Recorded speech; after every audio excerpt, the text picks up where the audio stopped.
Hi, my name is Joshua Freitas with NIDE Talks. Today I have a guest here, Dave, who we've done research together recently, and I'm excited to have him on the show. We're going to be talking about the power of light. What I would like is, Dave, would you mind introducing yourself and telling us a little bit about who you are? Hi, I'm Dave Conrath with Healthy Lighting, and I've been involved in doing circadian lighting in the built environment, which is the anthrosphere, since about 2007. Fantastic. Thank you for coming on. And I know we have a lot of information here today that has a lot of different backgrounds, but could you tell us what brought you to studying light and being involved in kind of that built environment? So for me, I suffered greatly from seasonal affective disorder, and I started becoming aware of how certain European countries, such as Sweden, were issuing light boxes, and psychologists were issuing light boxes. This was back in the 80s, so I started doing research into that. The difficulty lied in that you really couldn't get commercial SSLs or LED lighting until the early 2000s. So at the time, I was the director of planning, design, and construction for the Alexandria City Public Schools. From a facilities standpoint, I was responsible for every parent's child for a third of their lives from age 6 to 18. And one of the things that I found to save energy, which was a requirement at the time, we started implementing daylight sun tunnels and skylights. And I went through a process where I had one school that we had to close because of our grid is failing nationally. We did not have the funds for a backup generator and we did not have lighting in the bathrooms. So I ended up putting sun tunnels or daylight sun tubes in the bathrooms.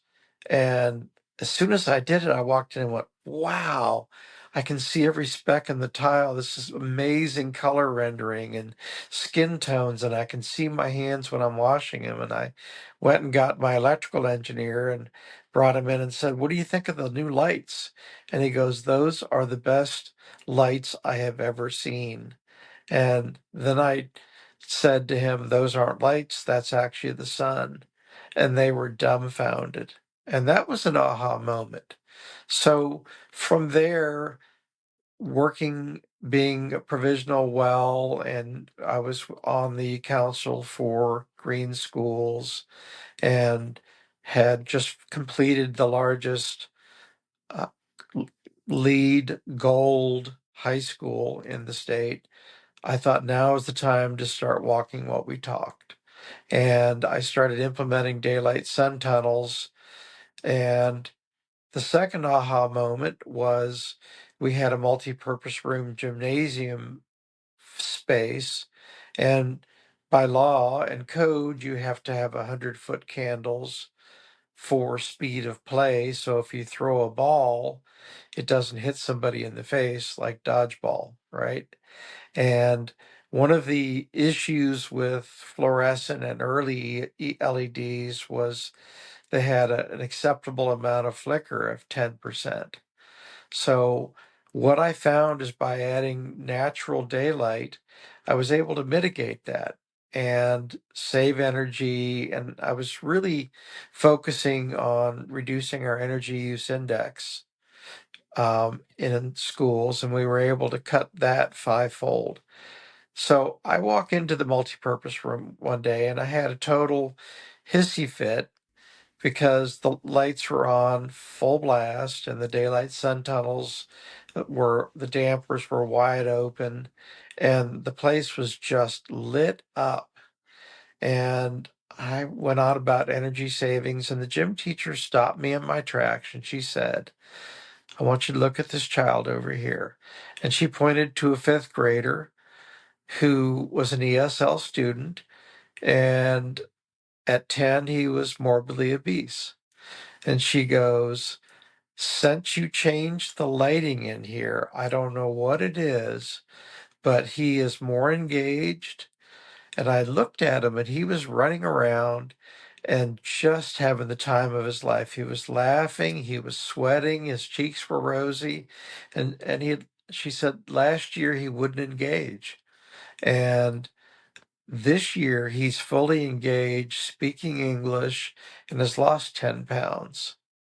And that was when I went, wow. And this is 2007 when they really hadn't discovered the suprachiasmatic nucleus that um, is a mesh in your optic nerve, much like Bluetooth or a garage door opener. It recognizes 480 nanometers in full spectrum lighting or natural light, which is very difficult or nearly impossible to replicate with artificial lighting.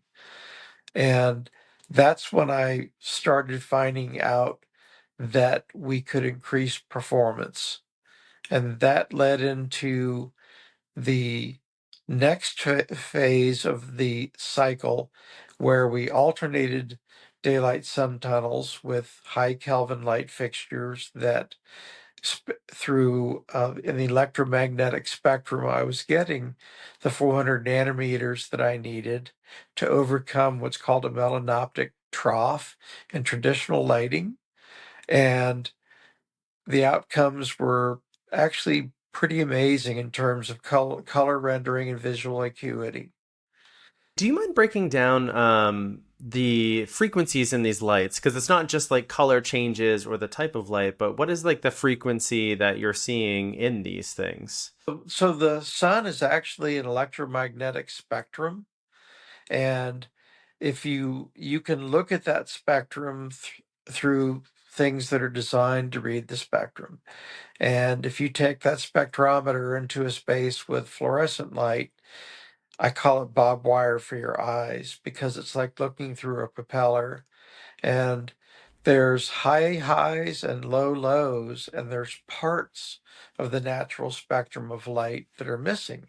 So your brain has to fill those spaces in, which causes a great deal of mental and eye fatigue. If and early and still LED lights, RSSLs, have very high flicker factor. I think you'll watch YouTubes and you'll see Ford trucks driving by and the lights look like a wrecker. And that's in real time, but our eyes, they fill in that gap. So it's a whole lot of work to be an unnatural light. So what we found is we did that, which prompted then the next level. And I was working with an assisted living facility in Maryland, and we had some rather in-depth discussions of what could be the positive externalities of putting in natural spectrum lighting and having it be tunable. And what I found with that particular facility is they had problems with sundowners, which is the agitation and range of emotions from anger to panic to euphoria when the sun starts to set. And you'll see that with animals and with children. And we found that they were having to overlap the shifts. You couldn't clock out for 2 hours and you had to clock in 2 hours early. So they were double shifting, which added a theoretical fourth shift. And the cost associated to that in terms of financial dollars and the actual wear and tear of the day person having to drive home at night were phenomenal. Um, Quick segue into drowsy driving has supplanted drunk driving deaths in America. And unfortunately, it's our workforce that's dying. It's our doctors, our nurses, it's teachers, it's people that are doing shift work, and there's no recognition that you should not take a shift worker and shift them because you will kill them in one way or another, whether it's over a period of 20 years from diabetes or a car crash. So I digressed a little bit, but let's move on to two other examples that we did in 2000 and I guess it was 11. I worked with on the same day we were able to. They released a watch that enabled you to track people's sleep patterns and various components of their physiology. And I worked with Dr. Macy, who is a psychologist that deals with mood and food, and she's in Falls Church. And I dealt with Dr. Lewis L. Hike, who developed ACE, which is acute care for the elderly, and he's a 30-year ER physician that started building ERs that had the appropriate environments for seniors. And we developed a protocol, and we started by the just before daylight savings time. We went to the convent, switched all the lighting out. We switched the lighting out in one of 4 labs where they taught the same curriculum. We put the good day or the awake spectrum, which is the 480 nanometers, in the chapel. And then I went off with the Marines, and I gave them and the sisters the Beck anxiety study and the Beck depression study, which you can download off the internet. And anything above 20 is a failing score.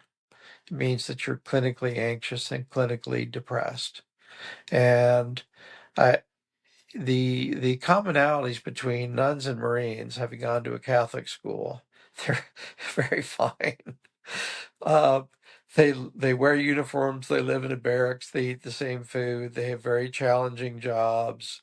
Teenagers are very difficult to deal with. It's long hours and not much time for sleep. So what we did as part of our sleep hygiene with the Marines and the sisters is I developed a protocol where I had the Marines in the morning have the same light as the sisters had in the chapel, and I asked them to plan their outcomes for the day in terms of performance. And I had the nuns would go in and they'd have their vespers and prayers, and they very much got almost addicted to that, and they loved it. And then we started doing samplings of sleep scores with the Marines and the sisters, and we got similar outcomes, anywhere from a 30 to 70% increase in a sleep score. And then there were other externalities, such as with every younger Marine, they typically had a family, and a lot of them had children. So I was finding that um, I queried the Marines who had been in combat, and what I found is who's done 1 tour of duty, who's done 2, 3, and 4, that they actually had lost an hour of sleep for each tour of duty, which is called circadian scarring, which can last a lifetime if you don't know how to work on that. The Navy's now aware of that, and they've developed a program of sleep as a weapon, and they're very cognizant of it. But then you take the overall environment at home, because a lot of these non-commissioned officers and sergeants actually were at home with children, dogs, and lives. And some of them, 2 of them actually had newborns, and they were scoring lower than the vets who had 4 years in combat and severe PTSD. The PTSD, they finally figured out that they called me on it and said, "You're really pinging us on PTSD, aren't you?" And I said, "Yes, sir, I am.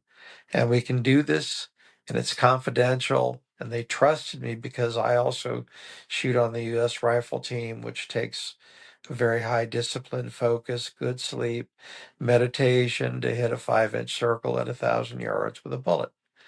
So we got into, in the home environment, teenagers were sleeping better if they had their teenage kids on the same regime that we would have, say, at the Certis facility.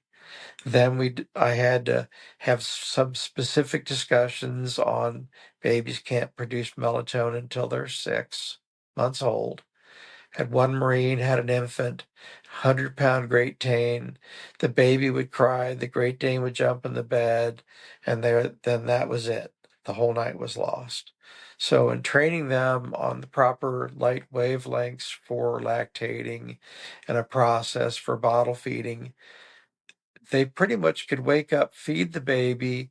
Baby would go to sleep because it had a belly full of melatonin. Mom had all of her melatonin in her bloodstream. Dad had all of his blood melatonin. Dog had all of his melatonin. They all went right to sleep. And so for me, I became a believer when I first got the good night bulb.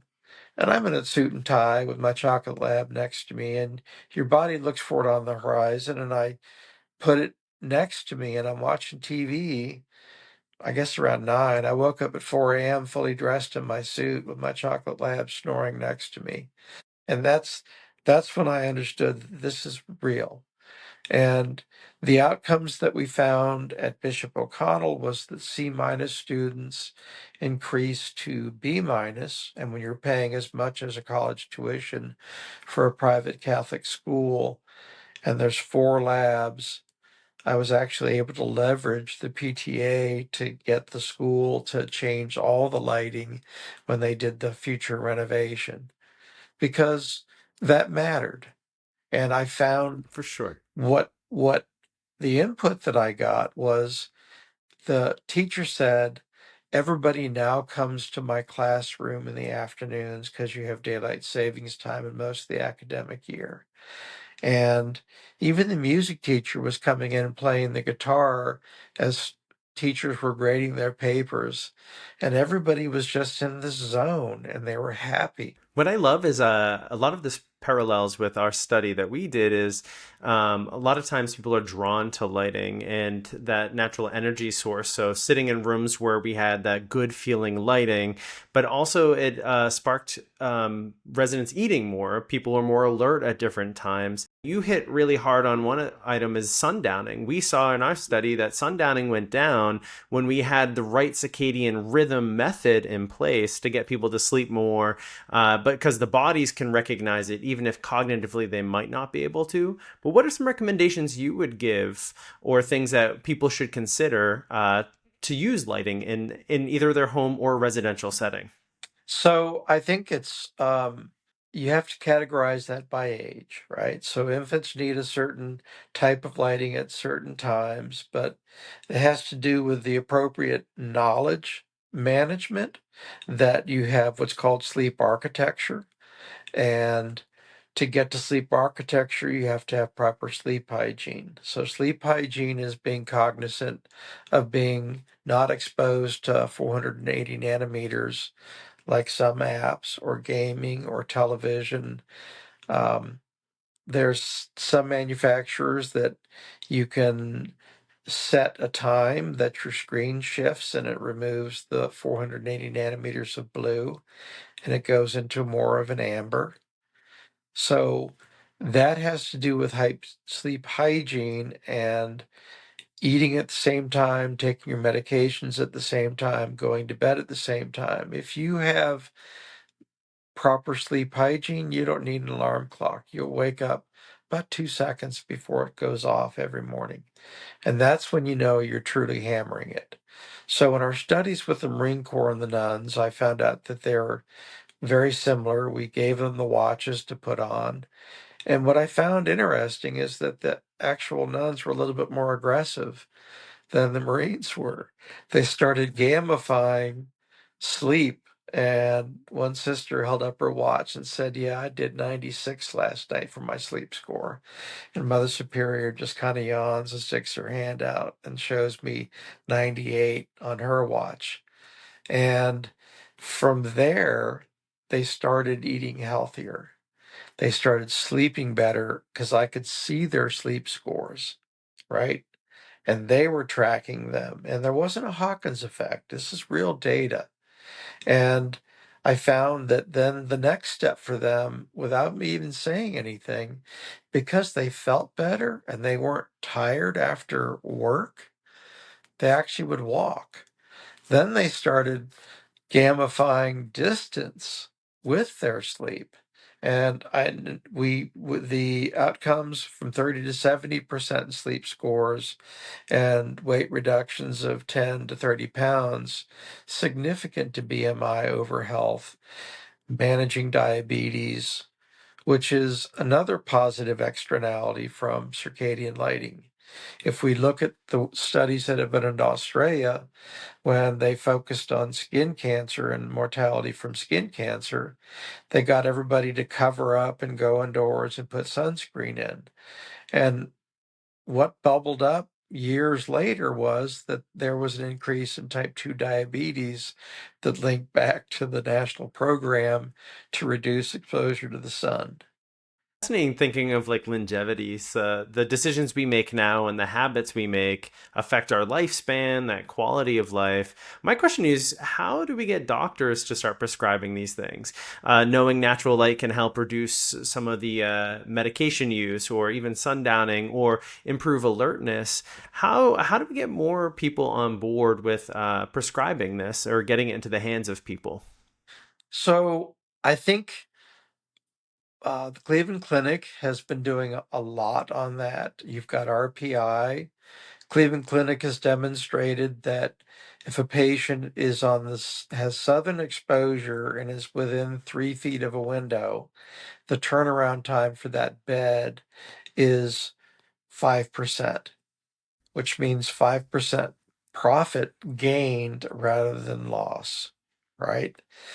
And if you get into the scenario with assisted living, with the wayfinding and getting people to take their medications on time, not having the sundownings, not falling because they have better visual acuity and better balance, and you don't have the Medicare 30-day readmittance penalty where someone can fall and then the first 30 days falls on the assisted living facility, and the next 30 days or 100 days, it starts a very expensive clock that was totally avoidable.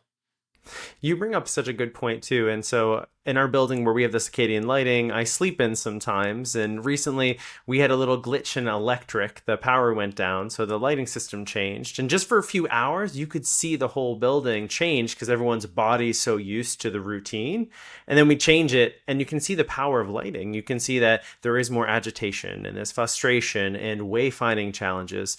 But the one thing I have to say that was really great is the whole building is changing. And one thing, if you don't mind touching on, is nighttime. I know that for us, residents will wake up, go to the bathroom, turn a light on, but that LED light's waking you up and they're not going back to bed. But when we changed to the circadian and tunable lighting, we were able to get our residents to wake up, go to the bathroom, not be woken up, and go back to bed more successfully. Can you tell us why that might happen and what maybe things we should look out for when it comes to that? So maybe night lights that aren't within the right realm of color, but can you talk about those impacts? Sure. So we've talked about how 480 nanometers, which is ultraviolet light that's not visible, and that's stimulated through your suprachiasmatic nucleus, which is a mesh on your optic nerve that was discovered in 2011. And after 6 years of research, it got the Nobel Prize on Physiology, where they discovered that specific unseeable light was what was actually triggering the response in your bloodstream, where within 20 seconds you start to produce serotonin, dopamine, cortisol, your blood pressure rises, and you awaken, and you conversely suppress melatonin. So that's a non-visible light. But you get into the warmer light, such as the 2400 or 2700 Kelvin, and we're primates. We were part of the food chain. And for us, building a fire, which is 2400 Kelvin to 2700 Kelvin, is a visual cue that goes from our suprachiasmatic nucleus, SCN, into our hypothalamus, and ultimately Carl Sagan's infamous R complex. as a caveman saying, I am safe. And the body all of a sudden lets go and produces melatonin. And rather quickly, you fall asleep. And that's where sleep architecture starts, where you have a 90-minute, theoretical, hopeful 90-minute cycle of light sleep, deep sleep, and REM sleep. So you say you fall into a deep sleep, and that deep sleep, your body's pretty much paralyzed.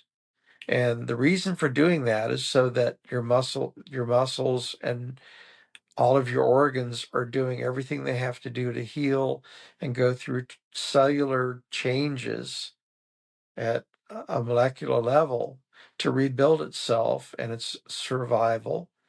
But you can only do that for a certain period of time. Then you go into REM sleep. And REM sleep is another survival technique where you learn from what you've done that day, what to do, what not to do, or you can have pleasant dreams or nightmares, anxiety, which is more common in the modern society, having anxiety dreams because you're worried about work and this and that, and you can't clear your head. So then you go into light sleep.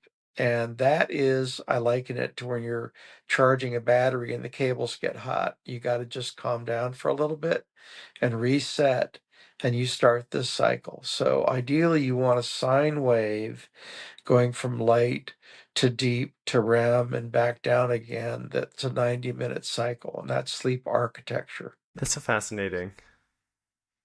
It's fascinating to see that there's so much of this stuff that we could start putting in at home, whether your age or what it is. My question to you is, how do people get this into their house? So I know we did a facility and you helped us retrofit so we didn't have to redo our lighting, but then also we put it into our new built communities. Are there options for people living at home? Are there tunable lights that they could put into their house to actually have some of these health benefits? Absolutely. That's what we've been specializing in for 12 to 15 years. We've done a number of projects with the government. We've done them in education. I've worked with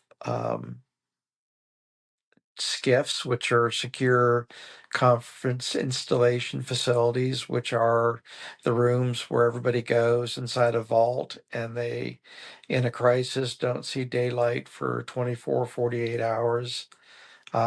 That's in the workplace. At home, it's the awareness of sleep hygiene, sleep architecture, and then I tell people if you have compact fluorescent bulbs to recycle them appropriately and pick the appropriate locations for the appropriate spectrum of light. So in the morning, you may want in your bedroom an overhead light that is 5,000 Kelvin or warmer, that has the 500 or 480 nanometers outside of the visual spectrum, and you have that in your shower.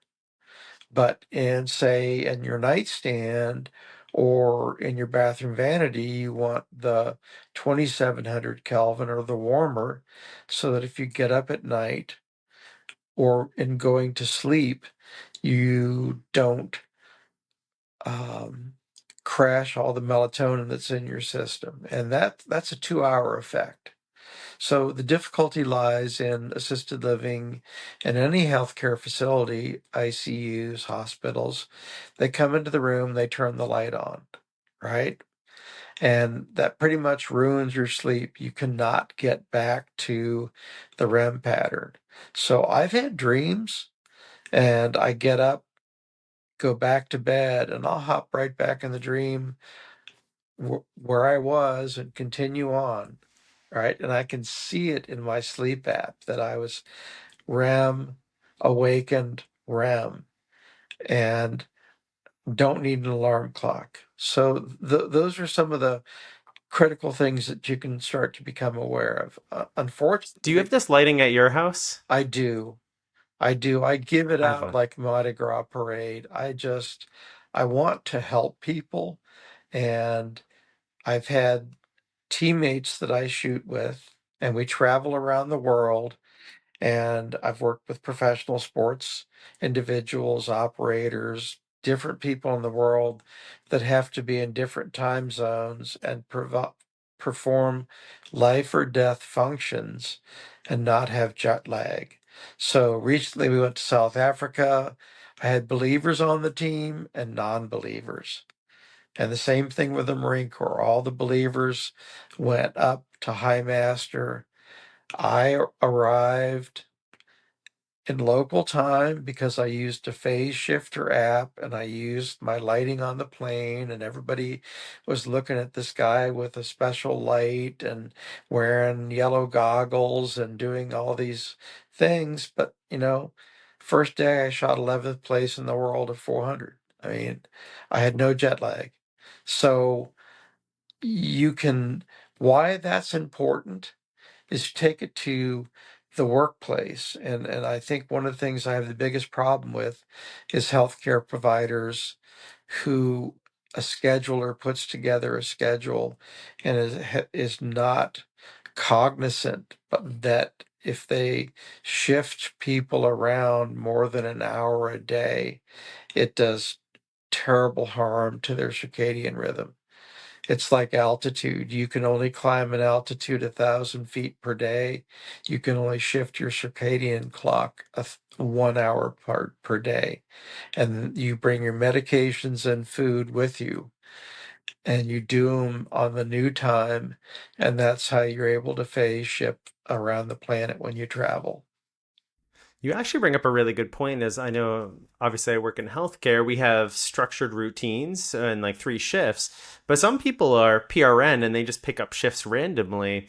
And I'm curious if that might be long term, maybe affecting them. But one thing I noticed when we did our study is that caregivers wanted to be in the good lighting at night. So, say you have 11 to 7 shift, 11 at night to 7 in the morning, is our caregivers functioned really well when we had the nursing station in the day lighting to keep them up, while the other residents and stuff were still in that nighttime lighting. So when they woke up, they weren't woken up, and we could redirect them. But I know you've done a lot of stuff in the workplace. How can lighting like this help in the workplace, keep people more alert, more engaged? Like, do surgeons have special lighting in the surgery room to help them stay more awake? I don't know, but I'm curious to learn more. So they've done a lot of studies on light manufacturing and other not life critical applications. And what they found is that there's a 20% increase in productivity. So when I did it in a large GSA building, I had an entire floor of attorneys, and everybody was petrified that I was going to go in there and alter their blood chemistry using the light fixtures and going through the building automation with artificial intelligence and an app to manipulate their blood chemistry. But I told them what it was. They self researched it. And then I found that they actually came up and thanked the facilities director for caring enough to spend the money to improve their quality of lives because they read 3 screens simultaneously. They no longer had bloodshot eyes. They didn't have road rage. They got home from work calmer. They slept well. Their sleep scores went up. And and it's funny because I walk around the building and everybody's like, "Well, did you know this and did you know that?" And I smile because it makes me happy because I can make a difference every day in everybody's life at home and in the workplace. But when the rubber meets the road in healthcare, if we can get 20% increase in productivity, I would love to do a study where we study the metrics of the cost savings of medications, the savings of the number of falls, UTIs, employee retention. That should be our next deepest dive to prove it because this is the first real white paper. And it took you and I 2 years to do this. And the industry has not focused on actual applications where I've been in, I'm like Scotty in Star Trek. I've been doing this for 20 years. More dilithium powder, more lights, and because I know it works, right? I've gone past that. I just sell it on energy savings, and I let people discover the positive externalities of health. But you look at, there's three professions that have the highest obesity rates, and they are healthcare, education, and flight attendants. And the last one is the saddest because if you put on too much weight, they fire you, but yet they make you fly all around the world and they don't care. And it's more like they don't know than they don't care. Same thing with Yeah, and I think that's pilots. what it is giving people knowledge too. And I even think like when we were doing our study, there's a lot of like things that evolved out of it that I wasn't expecting. Like for people with dementia, they didn't like dark spaces, so we would make sure that if there was an exit door, that'd be darker, and we would actually program the lighting to bring them back to the nursing station or somewhere else. So I think it's fascinating to see that yes, the lighting and the color of the lighting affects it, but how does lighting in general. And I know when we were doing our study, I was pulling some research on grocery stores that showed if you illuminate the grocery stores, the food, people would be more likely to buy it. There's a story that you shared recently about, I think it was a florist and the Yes. color lighting they put in there. Can you share that story? I Yeah. think it's fascinating. So the old trick in the 80s with meat counters and florists is they'd use what's called Vitalite. And that had properties built into it with there's there's classifications for parts of the spectrum. So reds are R19, and they would engineer very expensive lamps to make flowers and food appear more appealing, and you'd get it home and you go, oh, well, gosh, they don't look as good as they did at the florist. Whereas you walk up to a florist and you go up to look at the flowers and you can't make your mind up because your mind is just going wild.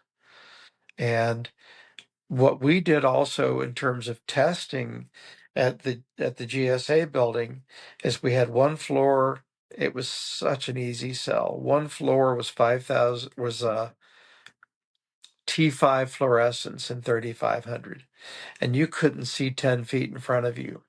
Then we'd go up the next floor where we had the appropriate circadian lighting.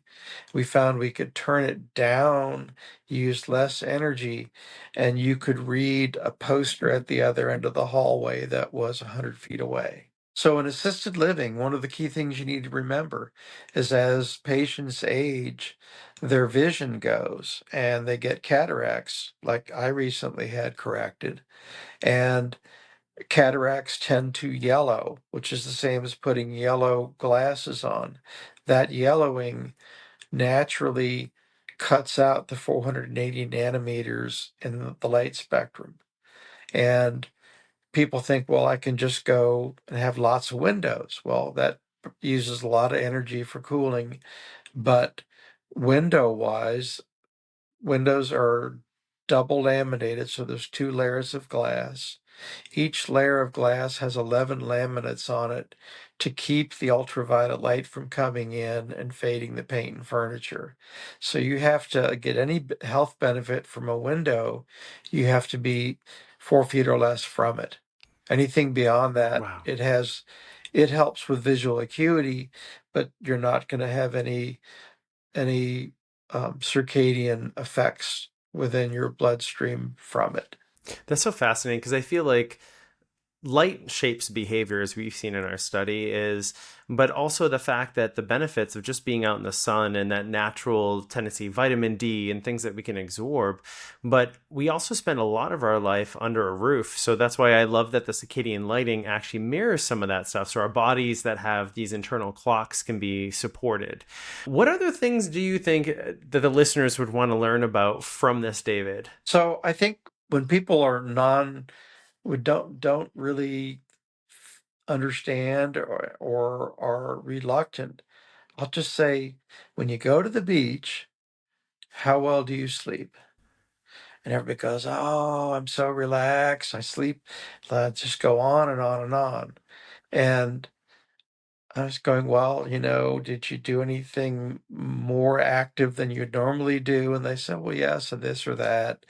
Did you eat differently? Did you go to bed at a different time? What did you do differently? And they go, well, it's pretty much the same. Well, I'm going, well, the reason you slept so well is because you were in daylight for several hours and you were at the beach. So the 480 nanometers is reflected off the water. So you're getting a double dose of 480 nanometers. And what I have found is that you need 2 hours of 480 nanometers a day to get 8 hours of proper sleep architecture. So It's so if fascinating. you take, I think what we're getting out of this is everyone should go to the beach more. well, it's like, so another good example, the International Space Station. You have different chronotypes, which are people who are night owls or meadowlarks, different diets, different latitudes and longitudes that they're used to with their body. But there's one work day. But yet the International Space Station goes around the planet dozens of times. So how do you pick the workday? How do you pin that down? And that's done with the lighting that is induced and proper training with sleep hygiene and sleep architecture. And I think that brings us right to our study too, is the circadian benefits and the behavioral benefits of having that lighting for the body to be fostered. David, if somebody wanted to get in touch with you, I know that these can be products in homes and facilities and education institutions. What would be the best way for them to get in touch with you? They can reach out via email to dave@healthy.lighting or visit the website at healthy.lighting. There's no com. We're in a different time these days, and I just want to help people. It's not about the money. If I can keep someone from dying in a car wreck after pulling a 18-hour shift in an ER, you know, doesn't get any better. I love that. What would be a word of wisdom or a closing line from you that you would want to share from everybody? Something to live by that kind of works in your life work as well. Wow. I know it's deep. It's it has to do with sharing what you have learned and listening, because we're a sleepless nation, and people want to sleep so badly, and it's so simple, but you just have to accept physics. It affects our physiology. I love that. Well, thank you so much, David, for coming on. And I definitely think today's information, I learned a lot. It definitely makes the future brighter, too. If you have any questions about the research study, it's linked below. David's information is also linked below. I just want to say thank you, everybody, for watching today. I hope that you guys learned something that you can kind of put into motion. Once again, my name is Joshua Freitas with the National Institute, and thank you for listening in.